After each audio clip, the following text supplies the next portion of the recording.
नमस्कार दोस्तों, कैसे हैं आप सब। उम्मीद करता हूं आप सब अच्छे होंगे। आज का सेशन बहुत ही महत्वपूर्ण रहने वाला है। यूपी टेट 2021 का जो पेपर हुआ था बाद में निरस्त हो गया था, फिर दोबारा से जनवरी 2022 में हुआ था जो पेपर, उसको देखेंगे कि पर्यावरण का लेवल क्या था, यूपी टेट का लेवल क्या था, जिसके आधार पर हम आगे भी तैयारी करेंगे। तो चलिए देखते हैं प्रश्नों की श्रृंखला को, क्या क्या प्रश्न आए थे और कहाँ कहाँ से प्रश्न पूछे गए थे। कार्बन डेटिंग संदर्भित करता है, तो कार्बन डेटिंग आप लोग देखते होंगे न्यूज में या हर जगह कि वहाँ से प्राप्त अवशेष जांच करने पे पता चला 4000 वर्ष पुराने हैं, 5000 वर्ष पुराने हैं, या किसी स्थल की जब जांच की जाती है, खुदाई की जाती है, तब पता चलता है कि 4000 वर्ष पुराना स्थल है या 40,000 वर्ष पुराना है। तो ये पता कैसे चलता है, क्योंकि एक कार्बन डेटिंग जो है इससे प्राप्त हम करते हैं। कार्बन 14 का प्रयोग किया जाता है इसके लिए। कार्बन डेटिंग को रेडियो कार्बन डेटिंग भी कहा जाता है। क्या कहा जाता है? सही आंसर क्या हो जाएगा? सी हो जाएगा। प्राचीन स्थलों की जो मौजूद हड्डियां होती हैं, कुछ अवशेष होते हैं, सामग्रियां होती हैं, उनकी आयु मापन के लिए किया जाता है। ये तो आप लोग समझ गए होंगे। सी आंसर सही हो जाएगा। और क्या क्या इसमें होता है? जंतुओं के अवशेष प्राप्त होते हैं, पौधों के प्राप्त अवशेष होते हैं, प्राचीन स्थलों में मौजूद हड्डियों या सामग्रियां, उनकी आयु मापन की यह विधि है। कार्बन डेटिंग क्या है अब आप लोग अच्छी तरीके से समझ गए होंगे। इसके लिए प्रयोग किसका किया जाता है? तो इसके लिए कार्बन 14 का प्रयोग किया जाता है। कार्बन 14 क्या है?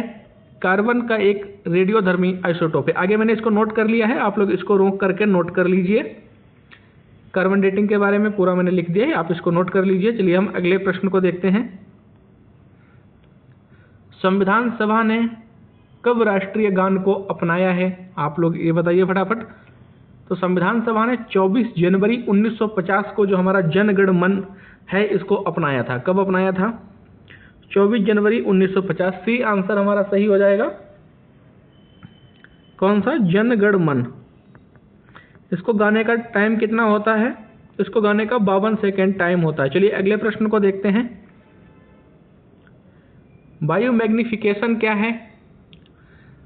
तो ये क्या है? समय के साथ ऊतक में विषैले पदार्थ की बढ़ती सांद्रता है। विषैले व हानिकारक रसायन होते हैं बहुत सारे, जैसे डीडीटी है। का क्या होता है कि हमारी आहार श्रृंखला में प्रवेश करना और एक पोषण स्तर से दूसरे पोषण स्तर में चले जाना क्या कहलाता है? वायु मैग्निफिकेशन कहलाता है। चलिए, जैसे आप लोग समझना अगर चाहें तो सर्वप्रथम क्या होता है कि हम पौधों में कीटनाशक दवाइयों का स्प्रे करते हैं, तो सबसे पहले ये कहाँ जाती है? कीटनाशक दवाइयाँ पौधों में जाती हैं। पौधों को क्या होता है? शाकाहारी जंतु खाते हैं, शाकाहारी जीवों में प्रवेश कर जाती है इस तरीके से ये। और जब मांसाहारी जीवों को खाते हैं तो क्या होता है? उनके शरीर में रसायनों की सघनता बढ़ती जाती है। तो डी आंसर सही हो जाएगा। समय के साथ ऊतक में विषैले पदार्थ की बढ़ती सांद्रता। चलिए अगले प्रश्न को देखते हैं। निम्नलिखित में से कौन जैव मंडल का अजैविक घटक नहीं है? आप लोगों को बताना है किसमें से अजैविक घटक कौन सा नहीं है। निगेटिव पे आप लोग हमेशा हाईलाइट कर लीजिए, ये 1 से 2 नंबर गलत करा देता है और बाद में बहुत पछतावा होता है जब हम घर पे आके उसको चेक करते हैं। तो सही हो जाएगा कवक। बी आंसर सही हो जाएगा हमारा।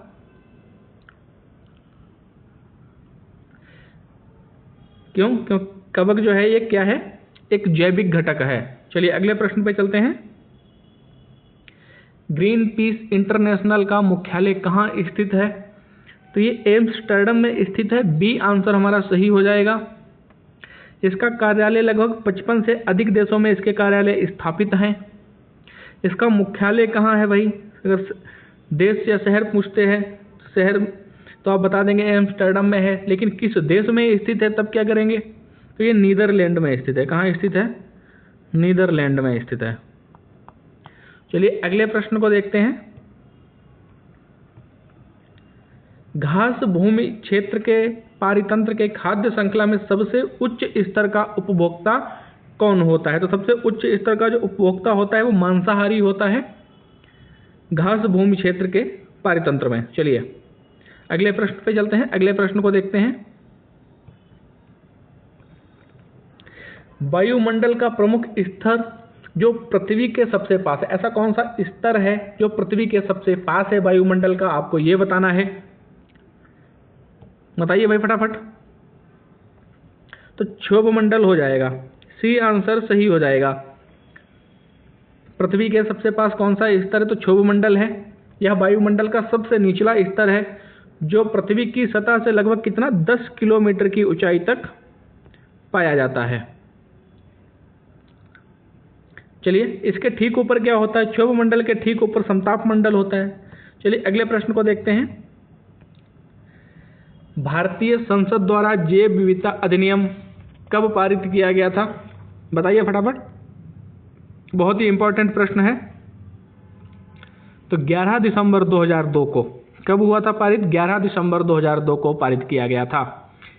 प्रीवियस ईयर करने से सबसे अच्छा ये फायदा ये होता है कि जो प्रीवियस ईयर प्रश्न आते हैं हम उनको भी अच्छी तरीके से समझ लेते हैं और हमें पहले से ही पता होता है, क्योंकि हमने 2011 से 2021 तक सभी पेपर जो भी हुए हैं यूपी टेट के सारे क्लियर किए हैं, सारे व्याख्यात्मक तरीके से समझ लिए हैं, हल कर लिए हैं।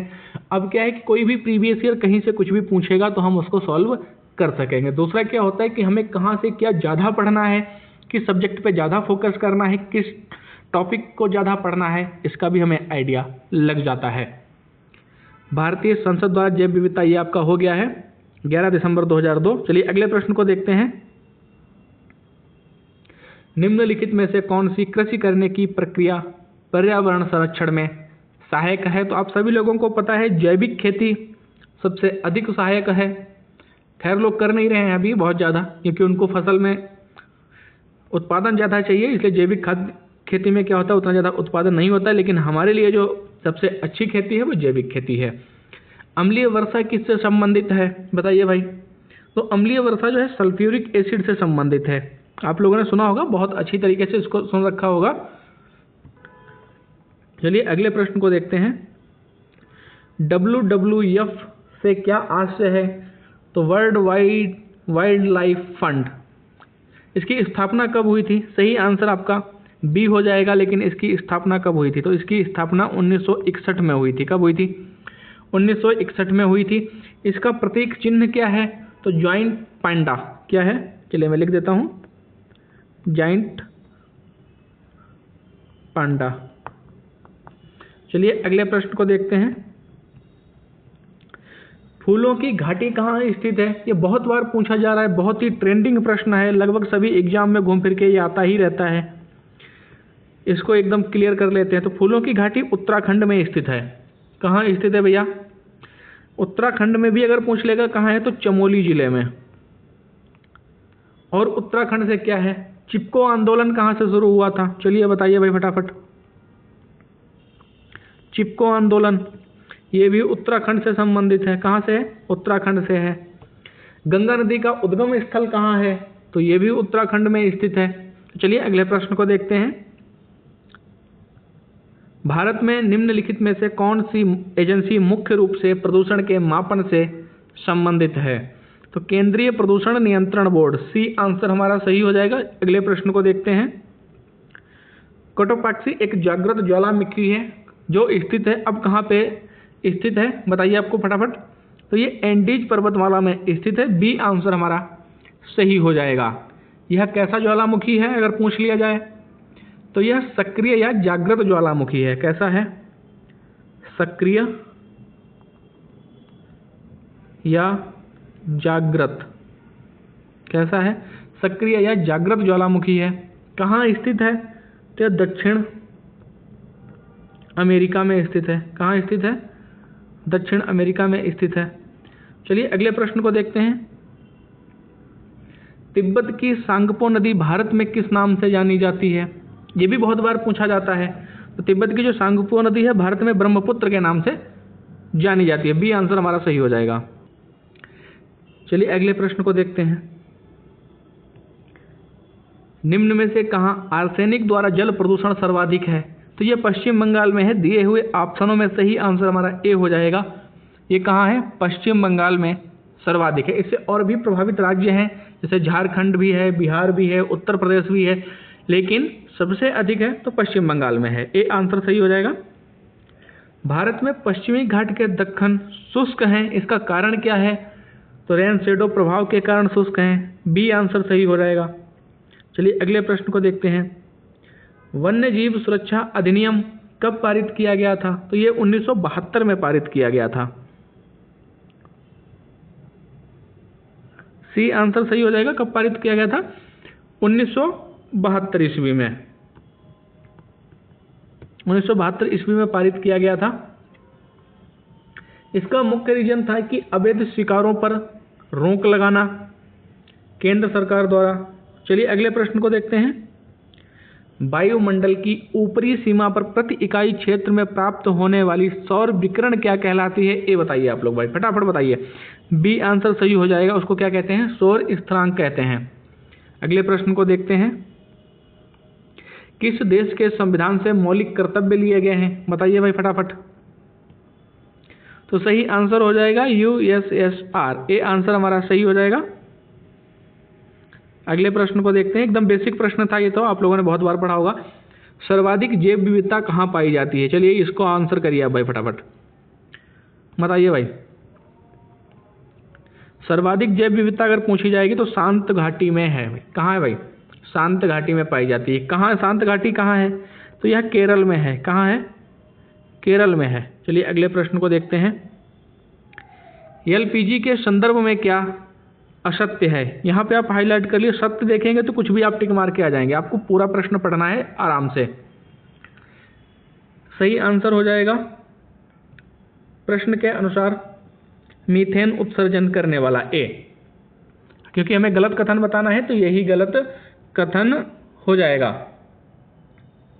क्योंकि आप सभी लोग जानते हैं नीली ज्वाली से जलता है, उच्च ऊष्मीयमान होता है, इसका एक स्वच्छ ईंधन है। अच्छा, इसमें कभी कभी क्या होता है कि रिसाव होता है, उसको महक आप लोगों को पता चल जाती है। तो कौन सा ऐसा पदार्थ इसमें मिलाया जाता है जिसके कारण इसमें गंध आती है? क्योंकि गैस में जो है ब्यूटेन और प्रोपेन होता है, जो कैसे होते हैं? गंधहीन होते हैं। तो इसके लिए गंधयुक्त एक पदार्थ मिलाया जाता है, उसका नाम बताइए भाई।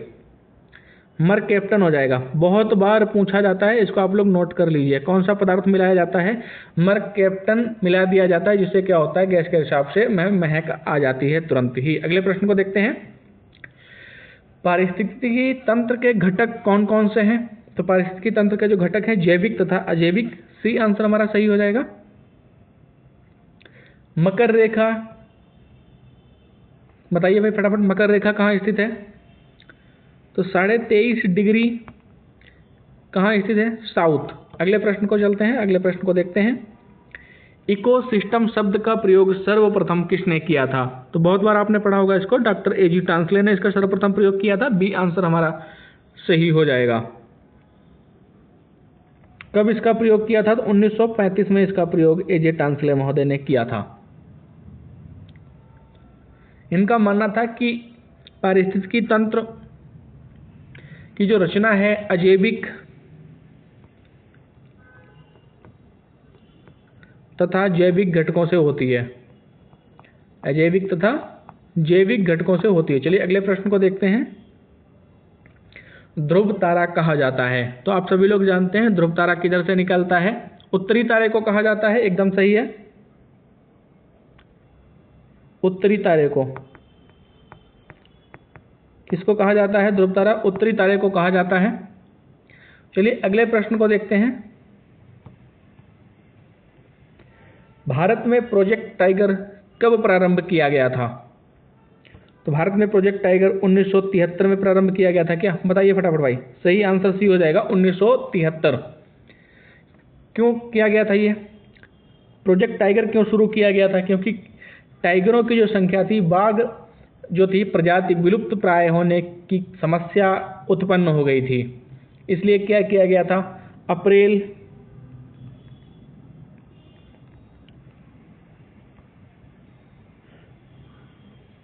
अप्रैल 1973 में बाघ परियोजना प्रारंभ की गई थी। इसका उद्देश्य था बाघों का संरक्षण देना, बाघों को विलुप्त होने से बचाना।